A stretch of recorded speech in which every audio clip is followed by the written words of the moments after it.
함께 사도신경으로 우리 신앙을 고백하겠습니다.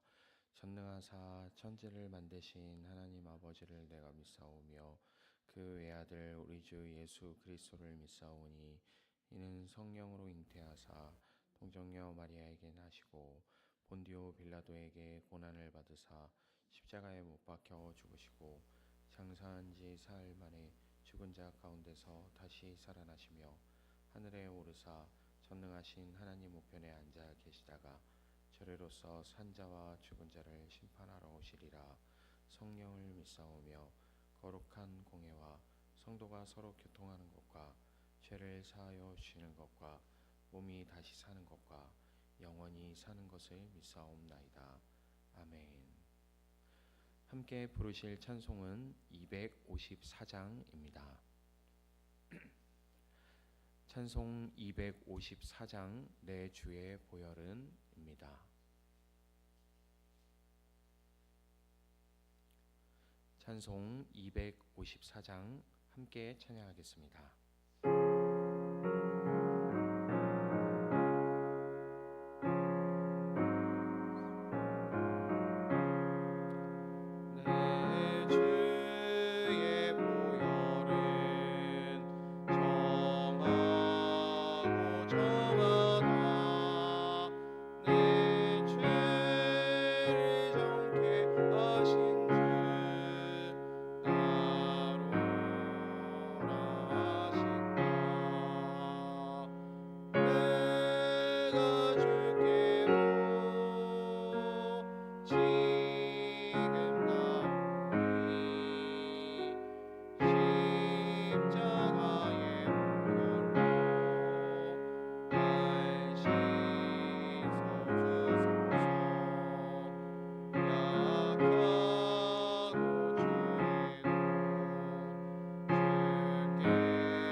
내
기도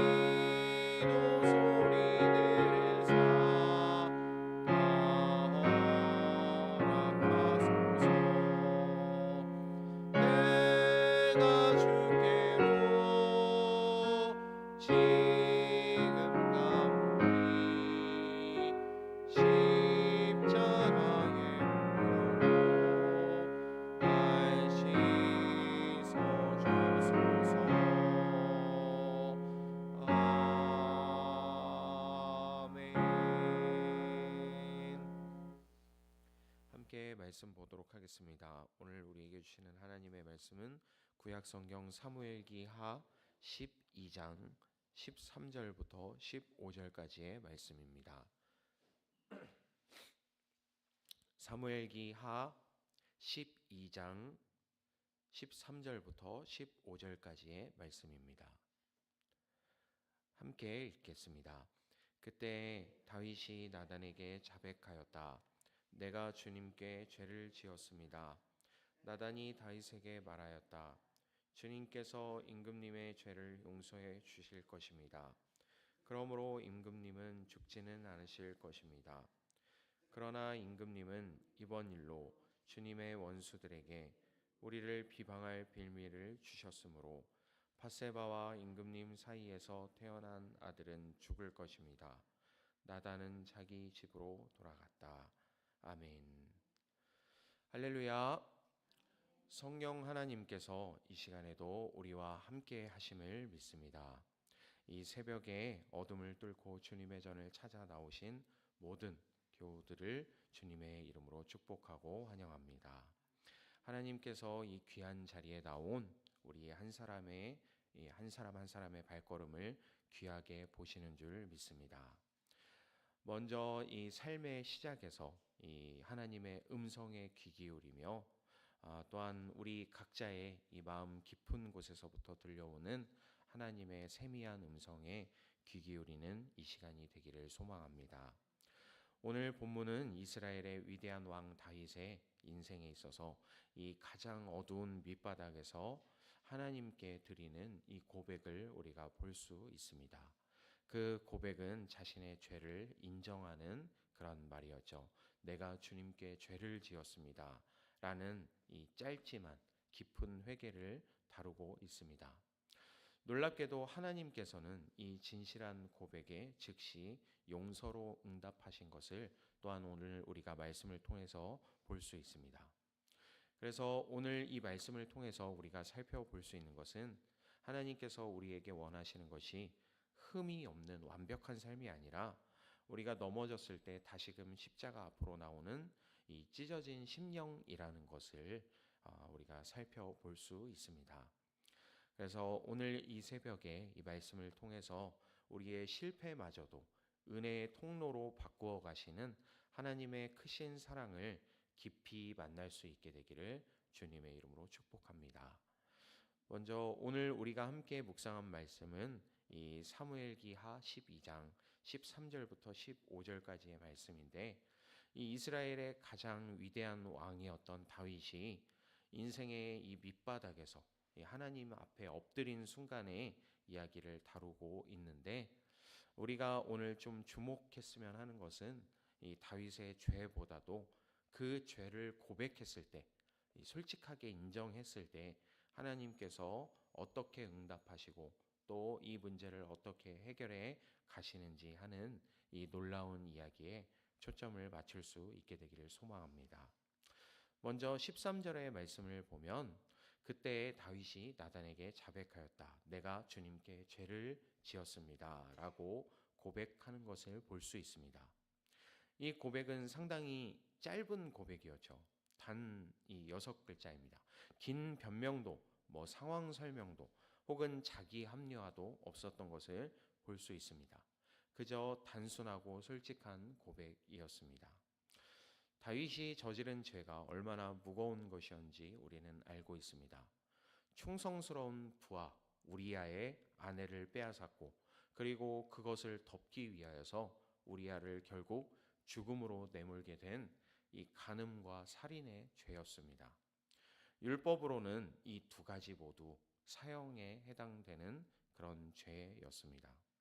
그런데 그 엄청난 죄 앞에서 다윗은 변명하지 않았습니다. 물론 이렇게 고백하기까지 이르는데 다윗이 죄를 바로 자백했던 것은 아니었죠.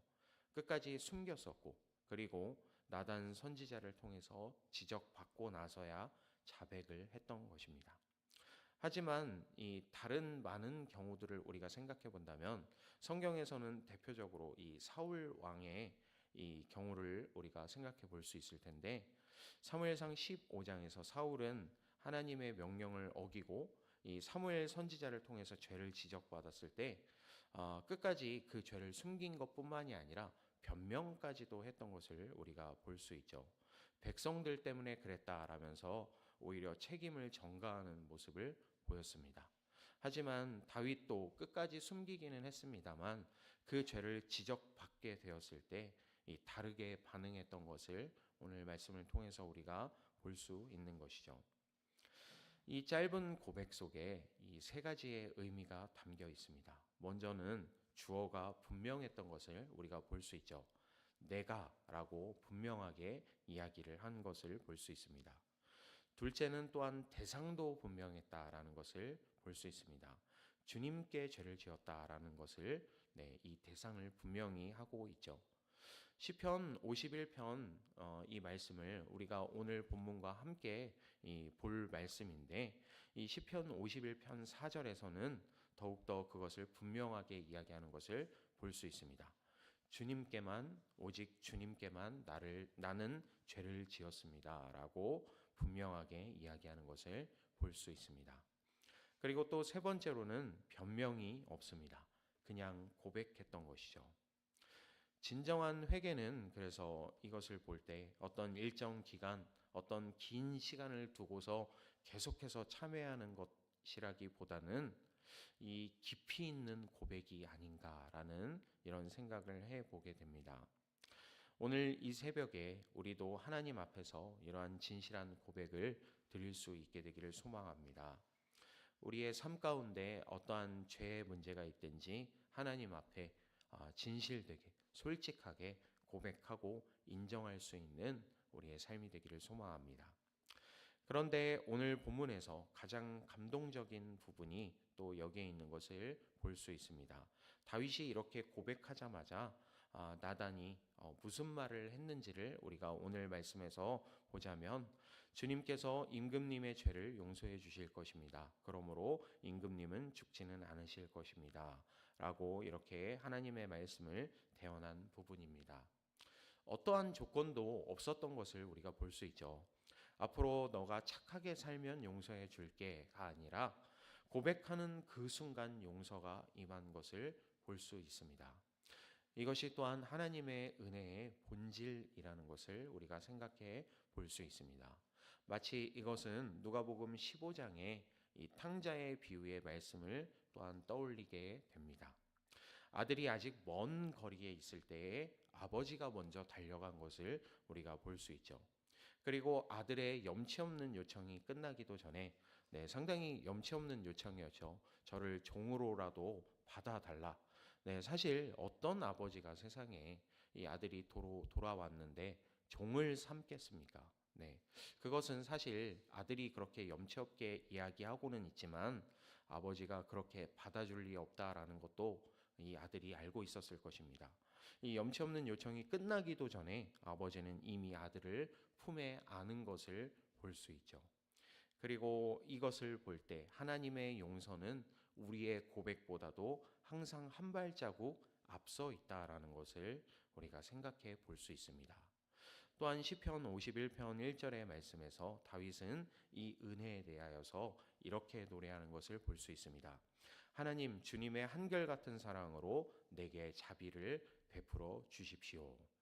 다윗의 용서를 구하는 근거는 자신의 눈물이 아니라 자신의 무릎 꿇은 자세가 아니라 하나님의 변함없는 사랑에 있었다라는 것을 또한 우리가 볼 수 있습니다. 그리고 시편 51편 7절에서는 이렇게 확신한 것을 또한 볼 수 있습니다. 우슬초로 나를 정결케 해주십시오. 내가 깨끗하게 될 것입니다. 나를 씻어주십시오. 내가 눈보다 더 희게 될 것입니다. 라고 고백하는 것을 볼 수 있습니다. 바로 이것이 복음이라는 것이죠. 우리의 죄가 아무리 주홍빛같이 붉을지라도 하나님의 용서는 그 주홍빛보다 붉은 죄를 눈보다 더 희게 만드신다라는 것을 우리가 또한 생각해 볼 수 있습니다.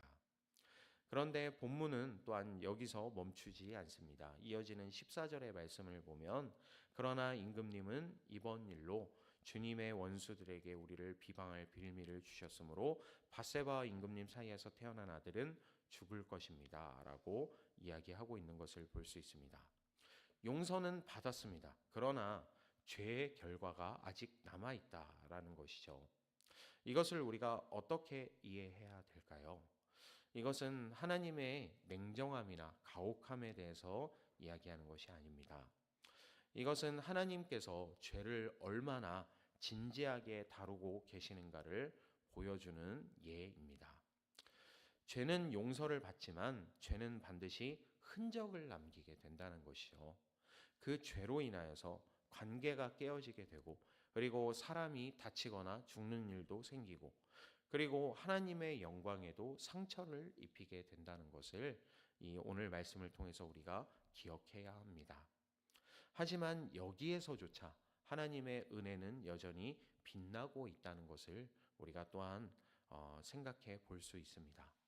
하나님께서 여전히 다윗을 버리지 않으셨다라는 것이죠. 그 고통의 시간을 통해서 다윗은 더 깊은 곳으로 하나님 앞에 나아가게 되는 것을 볼 수 있습니다. 시편 51편 10절의 말씀을 보면 다윗은 이렇게 기도하는 것을 볼 수 있습니다. 아, 하나님, 내 속에 깨끗한 마음을 창조하여 주시고 내 속을 견고한 심령으로 새롭게 하여 주십시오. 라고 이렇게 고백하는 것을 볼 수 있습니다. 여기에서 다윗이 이야기하고 있는 이 창조라는 단어는 이 창세기 1장 1절의 그 말씀과 같습니다. 하나님께서 천지를 창조하실 때 그 쓰인 그 단어입니다. 무에서 유를 만들어내시는 하나님의 창조적인 역사를 간구하는 것이죠. 하나님, 제 속에는 깨끗한 것이 하나도 없습니다. 깨끗한 마음을 창조하여 주십시오라는 고백인 것입니다. 그리고 또한 시편 51편 17절의 말씀에서 다윗은 하나님의 마음을 정확하게 깨닫고 또한 고백하는 것을 볼 수 있습니다. 하나님께서 원하시는 제물은 찢어진 심령입니다. 오 하나님, 주님은 찢겨지고 짓밟힌 마음을 멸시하지 않으십니다. 라고 고백하는 것을 볼 수 있습니다. 이것을 통해서 우리가 살펴볼 수 있는 것은 하나님께서 우리에게 원하시는 것이 완벽한 삶의 모습이 아니라, 흠이 없는 모습이 아니라, 하나님께서 진정으로 기뻐하시는 것은 우리가 넘어졌을 때, 연약할 때 이 찢어지고 이 상한 심령으로 십자가 앞에 나오는 정직한 마음을 기다리고 계신다라는 것을 우리가 오늘 말씀을 통해서 생각해 볼 수 있습니다. 오히려 다윗이 가장 두려워했던 것은 시편 51편 11절의 말씀을 보면 주님 앞에서 나를 쫓아내지 마시고 주님의 성령을 나에게서 거두어 가지 마십시오라고 이렇게 요청하는 것을 통해서 자신의 왕좌를 잃을까 봐 걱정하는 게 아니라, 사람들의 손가락질을 두려워하는 게 아니라 하나님의 임재가 떠날까 봐 두려워하고 있었다라는 것을 또한 우리가 볼 수 있습니다. 혹시 이 시간에 마음이 너무 무너져서 기도조차 잘 나오지 않는 분이 계십니까? 눈물만 나고 탄식만 계속해서 나오는 분이 계십니까? 성경은 우리에게 이렇게 이야기하고 있습니다. 주님은 찢겨지고 짓밟힌 마음을 멸시하지 않으십니다. 이 말씀을 붙잡을 수 있게 되기를 소망합니다. 또한 시편 51편에서 보면 이 단순히 다윗은 이 용서를 구하는 것으로 끝나지 않는 것을 볼 수 있습니다. 시편 51편 12절 13절의 말씀을 보면 주님께서 베푸시는 구원의 기쁨을 내게 회복시켜 주시고 내가 지탱할 수 있도록 내게 자발적인 마음을 주십시오. 반역하는 죄인들에게 내가 주님의 길을 가르치게 하여 주십시오. 죄인들이 주님께로 돌아올 것입니다. 라고 이어서 고백하는 것을 볼 수 있습니다. 용서받은 죄인인 다윗이 이제 다른 사람들을 하나님께로 인도하는 사람이 되겠다고 고백하는 자리에까지 나아가게 된 것입니다. 이것이 복음의 놀라운 비밀인 것이죠. 하나님께서는 우리의 실패를 통해서 다른 사람을 오히려 살리는 통로로 바꾸어 가신다라는 것을 또한 우리는 생각해 볼 수 있습니다. 베드로의 삶도 마찬가지였죠. 예수님을 3번이나 부인한 그 입술, 심지어는 저주하기까지 했던 그 입술이 예수님께서 부활하신 이후에 다시금 예수님의 사랑을 경험한 이후에는 복음을 전하는 입술로 쓰임 받았던 것을 우리가 보게 됩니다. 넘어졌던 인생이 이제는 넘어진 자들을 일으켜 세우는 손이 된 것을 우리가 볼 수 있습니다. 이제 말씀을 맺도록 하겠습니다. 다윗의 이야기는 버려진 죄인의 이야기가 아니라 끝까지 하나님 손에 붙잡힌 죄인의 이야기입니다. 하나님께서는 다윗을 포기하지 않으셨고, 그리고 또한 그의 죄를 가볍게 다루지도 않으셨지만 그 회개의 깊이를 알아보시고, 그리고 또한 그것을 받아주시고 다윗을 다시금 하나님의 사람으로 회복시켜 주신 것을 우리가 볼 수 있습니다. 오늘 이 새벽에 하나님 앞에 나아가는 우리의 삶도 마찬가지입니다. 완벽해서 부르신 것이 아니라 우리가 다시금 하나님께로 돌아올 수 있는 사람이기 때문에 부르셨다라는 것을 기억하면서, 우리의 모습이 흠이 없어서 사랑하신 것이 아니라 우리가 회개할 수 있는 사람이기 때문에 사랑하신다라는 것을 기억하면서 하나님의 사랑 앞에 다시금 돌아갈 수 있는 우리의 삶이 되기를 주님의 이름으로 축복합니다. 잠시 기도하겠습니다. 은혜와 긍휼이 풍성하신 하나님 아버지, 이 새벽에 다윗의 눈물 어린 고백을 통하여서 우리의 마음을 다시금 비추어 주시니 감사합니다. 우리는 연약하여 자주 넘어집니다. 세상의 유혹 앞에서, 또 이기적인 욕망 앞에서 형제 자매에게 상처를 주기도 하고 하나님의 영광을 가릴 때가 너무나 많았음을 고백합니다. 우리에게 다윗과 같은 정직한 영을 허락하여 주시옵소서. 죄를 숨기거나 변명하지 않고 찢어진 심령으로 주님 앞에 나오게 하여 주시옵소서. 우리 속에 정결한 마음을 창조하여 주시고 십자가의 보혈로 우리의 모든 죄를 눈보다 더 희게 씻어 주시옵소서. 오늘 하루도 구원의 기쁨을 회복하여 살아가게 하여 주시고, 고난이나 혹은 하나님께서 주신 징계와 같은 상황 속에서도 우리의 손을 절대 놓지 않으시는 하나님의 사랑을 신뢰하며 믿음의 길을 걸어가는 하나님의 자녀로 살게 하여 주시옵소서. 우리를 죄에서 구원하여 주시고 참된 평안을 허락하여 주시는 우리 주 예수 그리스도의 이름으로 기도합니다. 아멘. 하늘에 계신 우리 아버지여, 이름이 거룩히 여김을 받으시오며 나라에 임하옵시며 뜻이 하늘에서 이룬 것 같이 땅에서도 이루어지이다. 오늘날 우리에게 일용할 양식을 주옵시고 우리가 우리에게 죄 지은 자를 사하여 준 것 같이 우리 죄를 사하여 주옵시고 우리를 시험에 들게 하지 마옵시고 다만 악에서 구하옵소서. 대개 나라와 권세와 영광이 아버지께 영원히 있사옵나이다. 아멘.